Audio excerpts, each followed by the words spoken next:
এটা mangrove forest, মালয়েশিয়ার লঙ্কাউইতে অবস্থিত। আমরা যেদিন ম্যানগ্রোভ ফরেস্ট ভিজিটে যাই, ধুমধুমার বৃষ্টি সাথে ঝড়, একেবারে প্রত্যেকেই উড়ে উড়ে যাচ্ছি অবস্থা। তার মধ্যেই বের হয়ে গিয়েছি ফরেস্ট পরিদর্শনে। যদিও আমাদের অনেক বড় ম্যানগ্রোভ ফরেস্ট আছে, সুন্দরবন, আর এটা ছোট্ট একটা ম্যানগ্রোভ ফরেস্ট। তারপরেও আমরা গিয়েছিলাম দেখতে। কারণ কি জানেন? কারণ লঙ্কাউই পুরো দস্তুর একটা পর্যটন নগরী।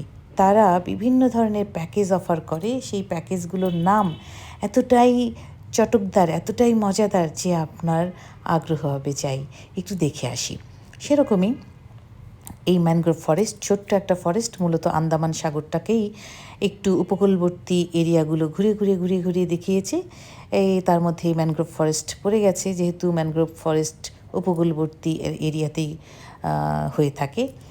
তার মধ্যে এই যে কেভ, এই কেভটাও এখন একটা আকর্ষণ। তারা এই কেভের লোভও দেখিয়েছে।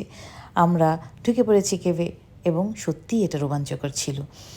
আর চটকদার নামের কথা যেহেতু বলছি, সেখানে বলে রাখি, যেমন তারা বলে প্রেগনেন্ট আইল্যান্ড, মানে প্রেগনেন্ট আইল্যান্ডটাও একটা দেখার বিষয়।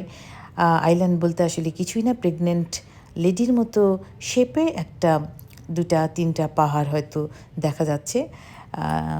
এরকম যদি আপনি চিন্তা করেন, সেখানে হাজার হাজার পাহাড়কে আপনি প্রেগনেন্ট ভাবতে পারেন। আপনি আপনার গ্র্যান্ড মম, গ্র্যান্ড পা, বিভিন্ন ধরনের আসলে যার তার মতোই আপনি দেখতে পারেন। তো এটাকে আমরা ছবি তুলছি, ওটাকে বলছে ওয়াটার পার্ক। মূলত আন্দামান সাগরের মাঝে মাঝে ছোট ছোট পাহাড় দেখা যায়, সেই পাহাড়কে কেন্দ্র করেই ওরা ঘুরিয়ে আনছে, ওটাকেই বলছে ওয়াটার পার্ক। যাই হোক, মূল কথা হচ্ছে ভালো লাগা। আমরা প্রচণ্ড এনজয় করেছি আসলে। লঙ্কাউইতে আমরা যে কয়দিন ছিলাম, একটা গাড়ি রিজার্ভ রেখেছিলাম। সেই ড্রাইভার মূলত একজন গাইড। তিনি আমাদেরকে বিভিন্ন ধরনের ট্রাভেল এজেন্সির কাছে নিয়ে গিয়েছেন এবং সেখান থেকেই আমরা এই প্যাকেজটি বুক করেছিলাম।